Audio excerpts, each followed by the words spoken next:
kaget aku. Selamat sore. Suara sing dene nyeper-nyeper kawan. Semua langsung tuar. Ayo kudune iki lak ya nek jenenge pembukaan ya ayo. Alus. Dan nek tandang celeng langsung sugeng dalu, sugeng sonten, sugeng ngewan. Nah, kek ngono kuwi aku langsung piye lah ya. Saking semangate. Karena yo jobe lagi banter ta. Alhamdulillah. Ayo coba baleni. Tadi suwuk iki suwuk nandang jeng jeng salam budaya apa salam rahayu ngono ora coba nang ning nang ning nang ning nang ning nang ning nang ning ning ning nang ning nang ning nang ning nang ning nang nang nang ning nang ning nang ning nang nang ning nang ning ning perang rang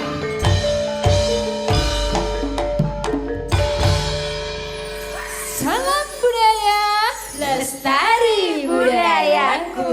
nah ono kuwi wayang kala to yeay kita dengan senam pagi lah kuwi wangun Mergane semangat Gawane dewe-dewe yo.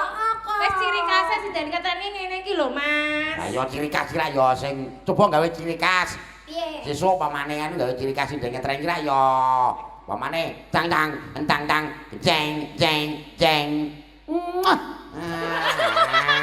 Apa malah deni wong. ya ora apa-apa wae kan yo saiki sekarang zaman saiki wis bebas berekspresi Lah iya. Wis ora ono sing ketat-ketat saiki. wis ra ono dasare ya wis carane negara kita wis bebas dari penyakit-penyakit. Ning walaupun bebas ya tetap berhati-hati. Tetap jaga jarak. Eling lan waspada. Saiki masyarakat lagi do seneng tontonan ning ndi akeh konser. Makane kok ya laris ya, San. Alhamdulillah, kowe apa ya ora laris to, Mak? Kowe ya laris to. Orisa barang kira mandeg kok ya padha wae. Yo alhamdulillah karo Elisa kuwi saiki saploke kesenian dibuka kuwi leku EO-ni yo sukses, heeh. EO nek basane anu iki EO nek Kepanjangannya apa ngerti ora? ngerti Apa? EO ki EO A O E O Tak kira Elisa Orkarus tak kira. Lah apa ta? ayo EO ki Elisa Orkarus EO basa ngetrene EO basa Jawane Tomber. Ora, kuwi artinya apa, Mbak Lisa? bahasa iki. Elisa Orjarus event organizer. Ya. Elisa Tomber nek carane. Pinter yo. Sekarang sekolahmu dhuwur kok ya, Sa. Dadi kowe pinter ngerti. Ayo. EO singkatan dari Event Event organizer. dasare Organizer. Elisa iki sekolahe yo pas karo tentang go event organizer. Sekolahe ini kok psikologi dadian ana hubungane. Janjane iki Jiwa kok. anu aku ngerti. Kowe sekolah ning psikologi ki arep dandani Jiwamu. jiwane si Petro to. Oh, jiwane Bagong. Ose.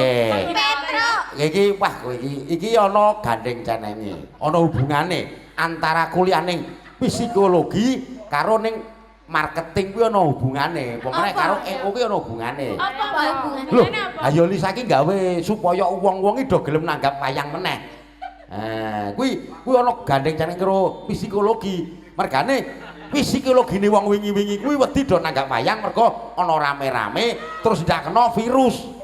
Lah, kuwi tugase Elisa. Apa jenenge? Menarik njuk kuwi mau menambani mempercayakan bahwa saiki wis ora ana apa-apa ngono kuwi. Wadah. Oh, ndasmu ya. Kanan malah.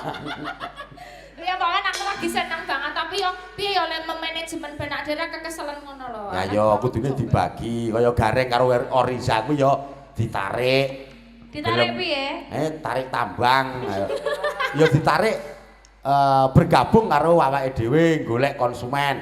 Sapa sing duwe gawe kepengin rupian-rupian kepengin seneng-seneng nanggap apa-apa ya iso ngubungi awake dhewe. Nah, sesuk tak naik fee marketing marketing jenenge nek misale iso do mayokke engko ada duwe campur sari to duwe campur sari sinden ngetren engko nek mayokke entuk free marketing paman regane 5 juta engko entuk tambah kowe 1 juta Wah lumayan ya Mbak. lumayan to Lumayan. makane kudu ditawak-tawakke ben payu event organizer ngono ya Siap ya.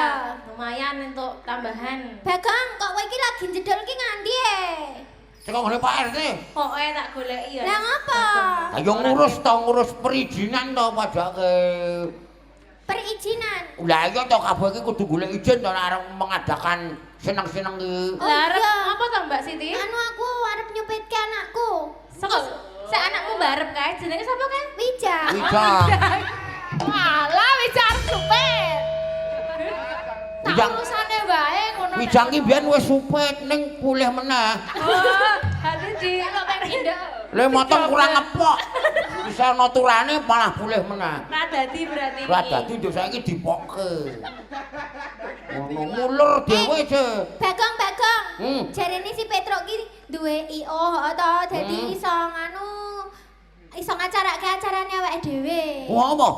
Dijaluki tulung mbok menawa. Kok kono gelem pasrahke Petruk wae. karang kanca dhewe mbok menawa ki iso miring regane ngono lho.